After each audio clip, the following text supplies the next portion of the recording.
ଯେତେବେଳେ ଯାହା ଦରକାର ସାହାଯ୍ୟ ଆମେମାନେ କରିବୁ। ବନ୍ଧୁଗଣ, ମୁଁ ଆପଣମାନଙ୍କୁ କହିବାକୁ ଚାହୁଁଛି, ଆମର ପ୍ରିୟ ସଭାପତି ପୁଙ୍ଖାନୁପୁଙ୍ଖ ହିସାବରେ ସବୁ କଥା କହିସାରିଲେଣି। ଆଉ ଯାହା ବି ଥିଲା ଆମ ସରପଞ୍ଚ ବି କହିଲେଣି, ସେ ବିଷୟରେ ମୋର କହିବା ନାହିଁ। ମୋ କହିବା କଥା ହେଉଛି, ଭାଇମାନେ, ଯେ ଯେଉଁ ସମ କୋଡ଼କୁ ବାତିଲ କରିଛି ନରେନ୍ଦ୍ର ମୋଦି, ये नरेंद्र मोदी सरकार जेपर्यंत गादीरू न हटिची से पर्यंत श्रमिक कृषक मानकर उन्नति संभव नुह। मु भाई एक कहीं कहूँ आपण देखु बीजेडी बीजेपी सांग ओडिशा जिते शिल्प थिला सरकारी शिल्प ताकू बंद करछंती। एबे नीलाचल आम मैंने समस्त आंदोलन करने सत्वे बीजेपी बीजेडी सरकार प्राइवेटेशन देने एपरिकी आपण देखु गोपालपुर बंदर रेलवे सबू देदेले जो क्या प्राइवेट कंपानी की आउ देखो गोटे दुखर कथा राउरकेला स्टील प्लांट भाया जगह जो मेडिकल अच्छी ताकू घरेकरण करने चेष्टा करुले। मु धन्यवाद देवी श्रमिक भाई मान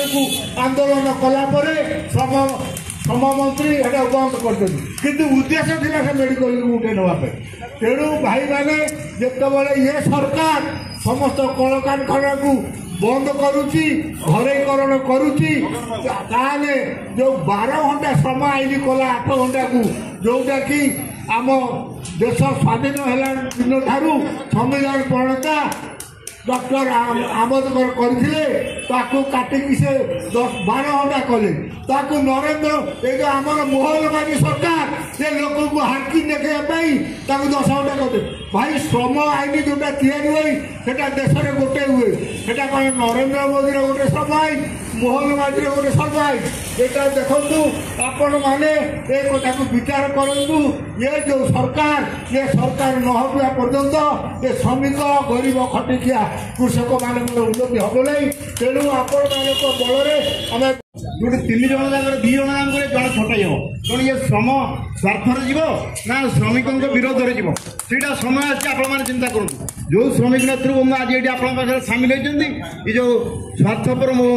प्रधानमंत्री जे कि एक छत्रवादी नमूना बर्तमान से देखते भारत वर्ष में से आगामी दिन में कौन करने ये भारत वर्ष आज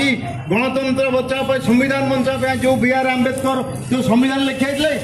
ये बर्तमान ये नरेंद्र मोदी विभिन्न अगणतांत्रिक उपाय पार्लियामेंट में कौन आलोचना न हो कौन लोक मान जनसाधारण मतामत अन्याय जाए तरबरिया भाव में सब आईन लागू कर कौन कला आईन लागू कले हाथ में बर्तमान अच्छी बर्तमान मालिक गोष्ठी अच्छा बर्तमान जो शिल्पपति मैंने आसान ओडिशा को करने कारखाना करने को परमिशन दवाई से बीजेपी सरकार विरोध करता जो मनमोहन सिंह सरकार थे जो आनी उदारीकरण अर्थनीति से उदारीकरण अर्थनीति यही बीजेपी सरकार से बीजेपी विरोध से विरोध करता बर्तमान उदारीकरण अर्थनीति बर्तमान पुंजीपति मानक सहयोग करने बर्तमान श्रमिक मान स्वार्थ को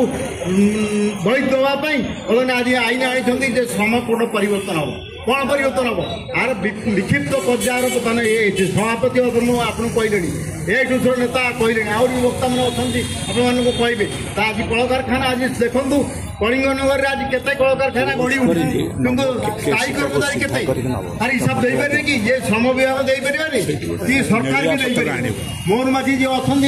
पता नहीं ये डबल इंजिन ये जो डब्बा इंजिन चलुचे आगे